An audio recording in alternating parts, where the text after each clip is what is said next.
Hey, what's up? I was playing Dark Souls 1 Remastered recently, and I'm gonna be honest, I wasn't really a big I like Dark Souls 1 because I like the world, I like the lore, I like that's about it. I kind of like the world and the lore, and there's some other things I think I like, but yeah, there's some things I'm gonna talk about right now. I just want to see if this game still holds up well in 2021. So, let's get right into it. Let me see. Number one, world. I think the world, out of all the Dark Souls games, I think the world in this one is probably the best. And hear me out. The interconnectivity of this game is so good. Like Firelink Shrine, I feel like Firelink Shrine leads to everywhere in this game, and Firelink Shrine is probably the one of the first areas you go to. It's like your hub. It's like a central hub or whatever you want to call it. It connects everything together. So sometimes you'll make the mistake and go one area that's probably too over leveled for your character. Like for example, you might go down to the catacombs at an early stage in the game, but then you know before you even reach the catacombs, some skeleton dudes whoop your ass or something. All right. Next thing about the world that I do like is how the environments look. I like Firelink Shrine. I like how Undead Burg look. I kind of hate Blighttown. Blighttown is not really a fun place to be in. Every time you step foot in Blighttown, you just want to leave immediately. That's Blighttown for you. It's underground. It's boring. It's not boring, but it's just so irritating at times. But apart from that, it's not that bad compared to another place in I think that I'm gonna talk about the one of the worst areas in the game. All right, I think there are three bad areas: the catacombs, Blighttown, and New Londo. New Londo is bad, but New Londo is terrible. But you see, the catacombs without light, I feel like the catacombs without a light source is probably the worst. But New Londo is literally overfilled with ghost enemies that you can't even attack unless you have something, a special item. And they annoy you. They climb through walls, they stretch their hands very far to hit you, and yeah, and New Londo is not an optional place. You definitely need to defeat the boss there, the Four Kings. So yeah, New Londo is probably the worst areas. And this is one thing that I wish it had that Dark Souls 3 and 2 I think did best. More bonfires. Yeah, I know. Dark Souls 3 had this joke about like the bonfires being like 2 meters away from each other, but and honestly, I can't even blame them. I think they learned their lesson and they know what that it's good to do that because it's so annoying. And this is another problem, the warping. I feel like warping only leads you to certain areas and it just messes you up because in order to go to the other light, you're in the catacombs, right? But you forgot an item that you need. So you go back for the item, you walk back to the catacombs, but wait, you can't go back to the second bonfire because that one doesn't have warp. You can't warp there because whatever. So it's like, come on, bro. So yeah, the world is pretty good, but there's some issues there. Yeah, out of a scale of 1 to 10, I'm gonna give the world like a 8 from to be honest. So yeah. Next up is graphics. No, graphics. This one is hard because Dark Souls Remastered. As a remaster, I don't think it's that good graphics wise. And hear me out. The graphics, I've seen people complain about it, and I've realized it too. The graphics in Dark Souls Remastered, it feels like they just turned up a contrast a bit more and the saturation and made the areas a bit more shiny. That's it. That's all I think they did, to be honest, because it doesn't really look like that much different. from like the first one. Now, if you compare them, yeah, you're gonna see a difference, and but it's a like the only difference in my eyes is that the first one had bad frame rates. That's it. That's not it. Had bad frame rates. The color scheme in the first one seems a bit gray compared to the remaster, which has like a lot of colors, even though it's still a dark game. Let me see. Oh, yeah, they again. You can change the jump button from. I don't know. They fixed some things, but as a remaster, I would give it like a 5 out of 10. It's not the best remaster. And but if you no, this is the thing though. This is because but for me personally, I would give it like an 8 out of 10 as a remastered. Well, that's like 5 out of 10 as a remastered. But the game itself, graphics wise, for a 2011 game, FromSoft game, it's pretty good. Like things, I always say this about FromSoft graphics is that it's not really the graphics itself, like the detail. Well, the details, yeah, but not like how much polygons or how much this makes up a character's face. It's none of that. It's mostly about the world. FromSoft, in my opinion, tells the best graphics. Use their graphics the best when showing you the world and how the world looks and stuff like that. So the gameplay, game wise, I would give the graphics like a 7 out of 10 because it's a 2011 FromSoft game that got remastered in 2018. So it's not really you're not really expecting for the best graphics when it comes on the character models and stuff like that. But you'll definitely get some good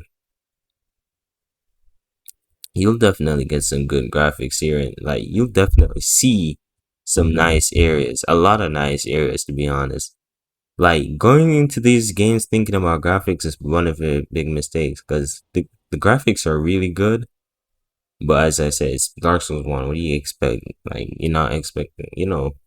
So yeah, let's move on to gameplay. The combat. Let's start off with combat as the gameplay. The combat feels. It's. I'm gonna be honest. The combat is not my favorite out of the Souls games. And this is because the combat feels a bit slower. It's not really that slow, but it feels a bit slower. Some moves, like the Zweihanders, have some awkward hitboxes. Like, I don't know, it's kind of weird. Like, you will do a dodge, you do a roll, then attack, and then your Zweihander, the enemy is right in front of you, and you're locked on, but the Zweihander decides to do a poking attack and stab to the right instead of, in front, forward. And it's kind of annoying at times, but it doesn't happen that often. But yeah, the combat itself would be way better in my opinion if it had omnidirectional rolling when locked onto a target. If you don't know what that means, don't worry, I didn't know what it means either. It means you lock onto a target and you're able to roll anywhere you want. But while the camera is still locked onto that target. But in this one, Dark Souls 1, you can only when locked onto a target, when you can only roll forward, backwards, left, and right. You can't roll like in between. You can't roll.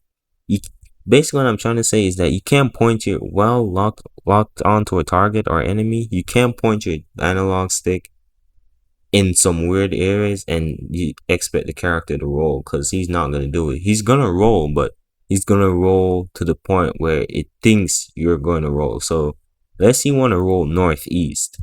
I have to do this even though it's not a map. I have to say it like that. Northeast. You want to move the analog stick northeast or whatever. It will roll, but it will roll forwards. Sometimes it will roll right, and that's one of the problem because if you went into this game after playing all the other games, Souls games, you're gonna think that it had omnidirectional rolling, and you're gonna get messed up a lot because Yeah, I don't know. The combat, it feels good if it, and I think there's some mods that could fix it, but I feel like it would be way better if it had omnidirectional rolling. So the combat is a 7 out of 10 because you do get used to it after a while. Let me see the fluidity of the gameplay. As I said, it's a bit more slower paced, but not as slow paced as maybe like Dark Souls 2. I feel like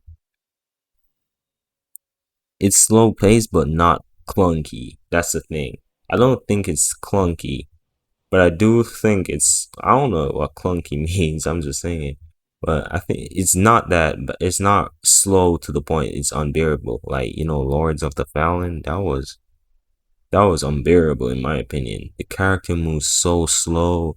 This and that. It was just annoying. But in this, you move pretty well, and I like that. Uh, let's move on to bosses. Oh yeah, overall gameplay is an 8 out of 10, and that's because the combat. Well, I'm gonna say 7 because the combat, while it's good, it would be way better with omnidirectional rolling. Yeah, let's go on to bosses. The bosses in this game are pretty. They're pretty good. They're some of the memorable bosses in the entire franchise, like Gwen. I don't know if Nito is technically, remembered like that, but I'm pretty sure Nito is still technically, remembered. Um, you have Gravelord Nito, you have Gwyn, you have Ornstein and Smo, you have Artorias. Manos for being the hardest boss in the game, or somewhat the hardest boss in the game. I don't feel like he gets a lot of people remember him that much. But yeah, all these bosses, I think some of them, like Nito, I think his boss is kind of messed up at times because it relies too much on gank. And by gank, I mean like crowded enemies to beat you up or stuff like that while you're in the fight to like, you know, mess with you. And I hate that. Another thing I hate is the boss runs. The boss runs in this game are long. Like a straight 1 minute, 2 minutes boss run, and it's so annoying every time because these are some hard bosses. So you're gonna die a couple of times, but to just go back over and over for 2 minutes, 2 minutes straight to the boss run was so unbearing.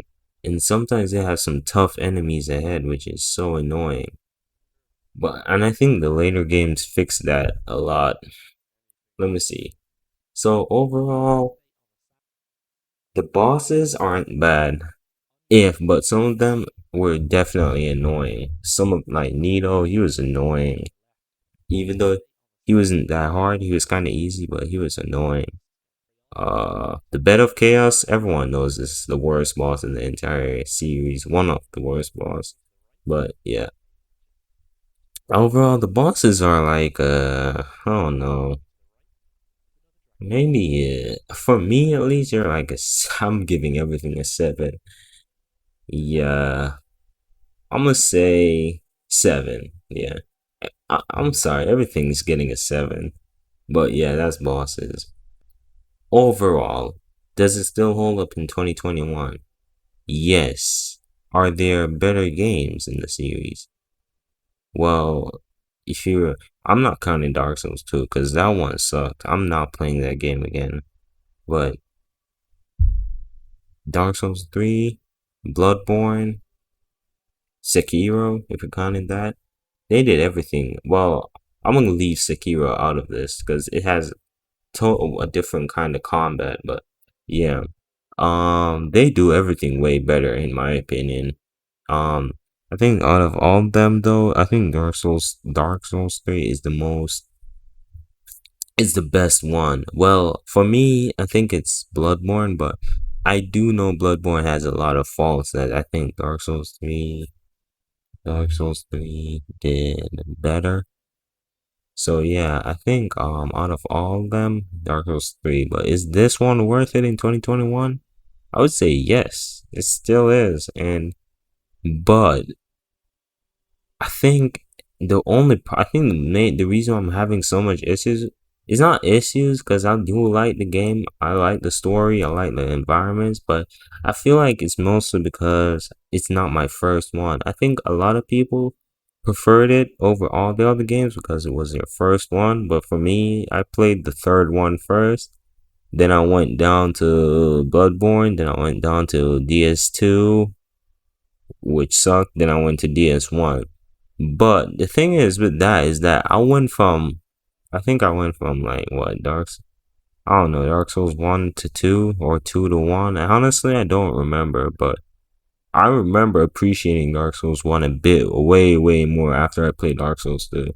So yeah, out of all the games, I think it's not the weakest, definitely not the weakest, but it's not really the best in my opinion.